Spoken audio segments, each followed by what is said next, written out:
নিজের বউ পরকেও করতেছে আর আমি দেখতেছি। ভেবেছিলাম বউকে সারপ্রাইজ দেব, তাই অফিস থেকে আজ একটু তাড়াতাড়ি আসলাম, কিন্তু এসে দেখি আমার বউ একটা অন্য ছেলের সাথে উলঙ্গ অবস্থায় শুয়ে আছে।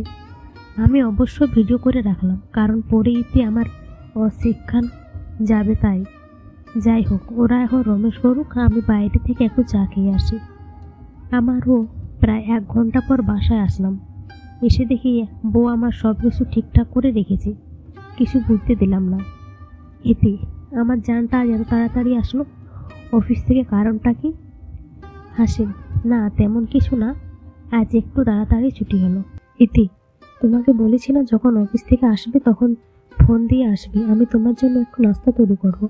হাসি, আচ্ছা বাবার শরীর ভুল হয়ে গিয়েছে, এখন কিছু খাওয়াতে দাও। ইতি, তুমি ফ্রেশ হয়ে আসো, আমি সব কিছু রেডি করতেছি।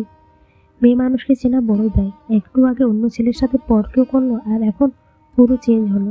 ইতি, এই কি হলো ভাবতেছ? তোমাকে বললাম না ফ্রেশ হতে।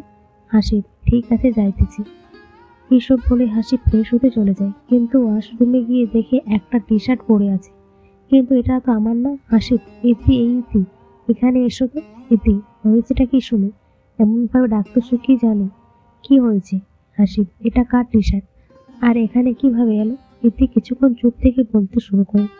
ইতি, আরে চিনতে পারো না, এটা ছোট ভাইয়ের, ও যখন সামনে বার এসেছিল হয়তো ভুল করে ছেড়ে গেছে। হাসিবও ঠিক আছে। এইভাবেই দিন যেতে লাগলো। হাসিব অনেক ভালোবাসে থেকে, তাই কিছু বলেন, সব কিছু সহ্য করে। অফিস শেষে হাসিব সিএনজিতে করে বাসায় যাইতেছে, এমন সময় ট্রাফিক জ্যামে পড়ে যায়। একটু বাইরে তাকাতে দেখতে পায় যে ইতি আর সেই দিনের ছেলেটা রিকশায় করে আমার বাসার দিকে যাচ্ছে। ইতি, এই রহিম, কবে আমাকে বিয়ে করবা বলো না প্লিজ। রহিম, আরে পাগলি, আর কিছুদিন অপেক্ষা করো, বিয়ে করে নিয়ে আসবো তোমাকে। ইতি, তাই যান। রহিম, তুমি যান আমার। এইসব কিছুই হাসিব শুনতে পায়। সিএনজিতে থাকার কারণে ইতি দেখতে পায় না হাসিবকে। হাসিব একটু আগে বাসায় পৌঁছয়, গিয়ে দেখি যে ইতি নেই। প্রায় 30 মিনিট পর ইতি আসলো বাসায়। হাসিব, কোথায় গিয়েছিলে তুমি? ইতি, আমি একটু বাইরে গিয়েছিলাম আমার বান্ধবীর বাসায়। হাসিব, একাই যে গেলে, আমাকে নিয়ে যাইতে পারতো তো। ইতি, এত কথা বলতে পারবো না, একা গিয়েছি তা কি হয়েছে? হাসিব, তুমি এদিন খুব চেঞ্জ হয়েছো। ইতি, তো কি হয়েছে? হাসিব, বাদ দাও, যান, কাছে এসো না, একটু আদর করে তোমাকে। এই বলে ইতিকে কাছে এনে যখন ঠোঁটে ঠোঁট লাগাতে যাবে তখনই ইতি বলে উঠল, ইতি, এই ছাড়ো তো আমাকে, সবসময় এসব ভাল লাগে না আমার, বুঝেছ? হাসিব, সবসময় মানে? আমি আমার বউকে যখন খুশি আদর করতে পারি। ইতি, না পারবে না, বুঝেছ? হাসিব, তুমি কি আমার প্রতি বিরক্ত? ইতি, কোনো আমার আচার আচরণে বুঝতে পারছো না আমি কি চাই? হাসিব, কি চাও তুমি বলবা একটু দয়া করে। ইতি, আমি ডিভোর্স চাই, ডিভোর্স। হাসিব, পাগল হয়েছো তুমি? হ্যাঁ নাকি? আমার সন্তান তোমার পেটে আর তুমি বলতেছো কি এসব? ইতি, কেন?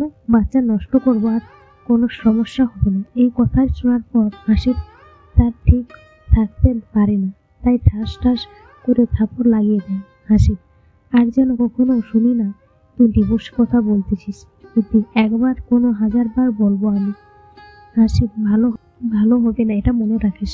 ইতি, তোকে ডিভোর্স দিতে হবে না, আমি নিজেই দেব ডিভোর্স। হাসিব আর কিছু না বলে বাইরে চলে যায়। ইতি, হ্যালো রহিম, তুমি কবে বিয়ে করবা বলো তো আগে আমাকে।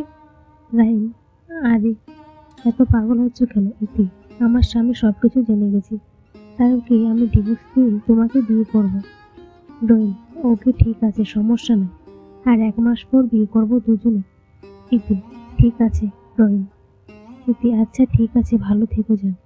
হাসিব, এই যে খাবার এনেছি বাইরে থেকে, খেয়ে নেও। ইতি, তুমি খাও, আমি খাবো না। হাসিব, আচ্ছা তোমার ইচ্ছে। এই বলে ফোনটা রেখে আবার বাইরে যায় হাসিব। কিন্তু কি যেন মনে করে ইতি হাসিবের ফোনটা চাপতে লাগলো। তখনই ইতির চোখে পড়ে রহিম আর ইতির পর্যন্ত ভিডিও। তার মানে কি হাসিব সব কিছুই জানে? এগুলো ভাবতে ভাবতে ইতি ঘুমিয়ে পড়ে। কিন্তু পরের দিন ইতি শুনতে পায় যে রহিম নাকি গল্পের নাম বিচ্ছেদ। গল্পটি কেমন হচ্ছে অবশ্যই কমেন্ট করে জানাবেন।